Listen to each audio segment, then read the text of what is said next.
Hello अस्सलाम वालेकुम जी। मेरा नाम है खुरम जावेद और आप देख रहे हैं उंगली टीवी पी के।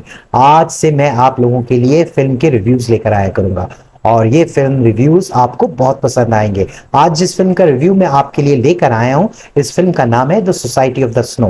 ये फिल्म आपको नेटफ्लिक्स पर अवेलेबल होगी। ये एक सर्वाइवल मूवी है और इस सर्वाइवल मूवी में कहानी है एक फोकर की। इस फोकर जहाज में टोटल 46 मुसाफिर बैठे हुए हैं। ये फोकर जहाज एक ग्लेशियर से जा टकराता है और टकराने के बाद 46 मुसाफिरों में से 12 के करीब मुसाफिर जो हैं वो मर जाते हैं, क्योंकि वो जहाज के आखिरी हिस्से में बैठे हुए थे। आखिरी हिस्सा पूरा का पूरा डैमेज होता है और वो जहाज से सेपरेट हो जाता है। सेपरेट होने के बाद ये जहाज जो है ये हवा में मुअल्लक रहता है और इसका लेफ्ट और राइट विंग भी मुख्तलिफ चट्टानों से टकराते हुए बिल्कुल ग्लाइड होता हुआ एक ग्लेशियर में जा फंसता है। ग्लेशियर में फंसने के बाद एकदम फेड आउट होता है और आपको देखने को मिलेगा कि पायलट्स और मुख्तलिफ लोग दर्द से करा रहे हैं और कुछ लोगों की अब बात हो चुकी है। आप यकीन करें कि इस फिल्म का ये मंजर देखने के काबिल है। इस फिल्म की डायरेक्शन एक्सीलेंट है। इस फिल्म में स्टोरी टेलिंग एक्सीलेंट है। बच जाने वाले लोगों में दो डॉक्टर्स भी होते हैं। वो अपने दोस्तों की मदद करते हैं और सबसे पहले जो बच जाने वाले मुसाफिर हैं वो अपने दोस्तों को, जो दूसरे लोग जो थोड़े बहुत जख्मी होते हैं और जो बहुत ज्यादा शदीद जख्मी होते हैं, उनको उन सीट से अलहदा करते हैं। वहां जहां जहाज फंसा हुआ है वहां पे -30 डिग्री सेंटीग्रेड टेम्परेचर है और उस टेम्परेचर में आप खुद सोचें कि कौन सरवाइव कर सकता है। एक इंसान के लिए वहां पे जीना बहुत मुश्किल होता है। ना कोई खाने की चीज इनके पास होती है, ना पीने को पानी होता है। ये लोग अब सर्वाइवल की जंग को शुरू करते हैं। सबसे पहले उन सर्वाइवर्स में से दो लोग निकलते हैं। वो दो लोग वो होते हैं जो पेशे के लिहाज से मेडिकल प्रोफेशन से होते हैं। वो अपने दोस्तों की मदद करते हैं और कुछ खाने पीने की चीजों का बंदोबस्त करते हैं। इनके साथ इनके दूसरे साथी जो जख्मी हालत में होते हैं वो भी चल पड़ते हैं और मुख्तलिफ चीजों को इकट्ठा करते हैं।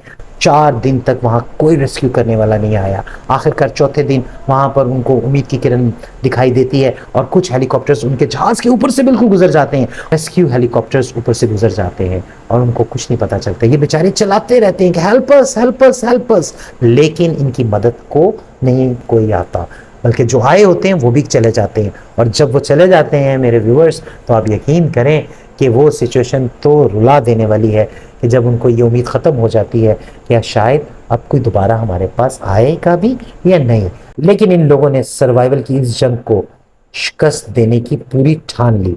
इन लोगों के में से कुछ लोग जो हैं वो निकलते हैं कुछ फासले पे, जो दूसरा मलबा पहाड़ की दूसरी तरफ, ग्लेशियर की दूसरी तरफ पड़ा होता है, उस तरफ जाते हैं और वहां पे कोशिश करते हैं कि इनको कोई एंटीना या रेडियो सिग्नल वाली कोई डिवाइस मिल जाए। एक और सिचुएशन का इनको सामना करना पड़ता है कि ये जो खाना है वो इनके पास कम होना शुरू हो जाता है, जो और आखिरकार कुछ दिन गुजरने के बाद तो वो खाना बिल्कुल खत्म हो जाता है। अब भूख की शिद्दत इन्हें सताती है। आखिरकार एक सिचुएशन तो ऐसी आती है कि वो अपने मुर्दा दोस्तों का गोश्त खाने पर मजबूर हो जाते हैं। आखिरकार तमाम के तमाम सर्वाइवर्स, तमाम के तमाम बच जाने वाले लोग अपने मुर्दा दोस्तों का गोश्त खाना शुरू हो जाते हैं। आपको सुन के हैरानगी होगी कि 15 दिन के बाद ये शिद्दत इतनी बढ़ जाती है कि वहाँ पर मुख्तलिफ सिचुएशंस का इनको सामना करना पड़ता है। इनमें से एक सिचुएशन ऐसी होती है कि फोकर जहाज जो पड़ा हुआ है जिसमें ये रात बसर करते हैं, उसके ऊपर एक और ग्लेशियर आके गिर जाता है। होता यूं है कि वो उस ग्लेशियर में फंसे हुए धसे हुए उनके बाकी मांदा दोस्त भी मर जाते हैं। मरने के बाद वहां पर टोटल कोई 12 के करीब लोग बच जाते हैं।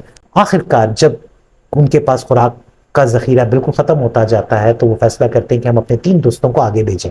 वो दोस्त जो आगे ट्रेवल करते हैं और इनके पीछे बच जाने वाले जो दोस्त होते हैं वो इनको और ज्यादा जो डेड बॉडीज होती हैं उनका गोश्त जो है वो इनको दे देते हैं, ताकि वो आगे सर्वाइव करके किसी भी तरीके से किसी ऐसे इलाके में पहुंचे जहाँ पे उनको आबादी के आसार नजर आए या कुछ खाने पीने की चीजें नजर आए, या वहां पर उनको कोई मदद देने के लिए मौजूद हो और वो इन बाकी मांदा लोगों को भी आके ले जाए। तो आखिरकार इनका सफर, जो 3 लोग आगे जाते हैं उनका सफर और आगे शुरू होता है और वो कई दिनों की मुसाफत तय करने के बाद बिल आखिर एक ग्लेशियर के टॉप पर आ जाते हैं।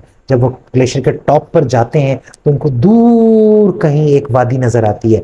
वहां पर उनकी उम्मीद की किरण जागती है और आखिरकार उनमें से एक दोस्त जो होता है वो कहता है कि भाईजान मेरे पास तो हिम्मत नहीं है और इसके अलावा हमारे पास जो इस वक्त खुराक का जखीरा मौजूद है वहां तक, यानी कि वो जो वादी नजर आ रही है वहां तक जाते जाते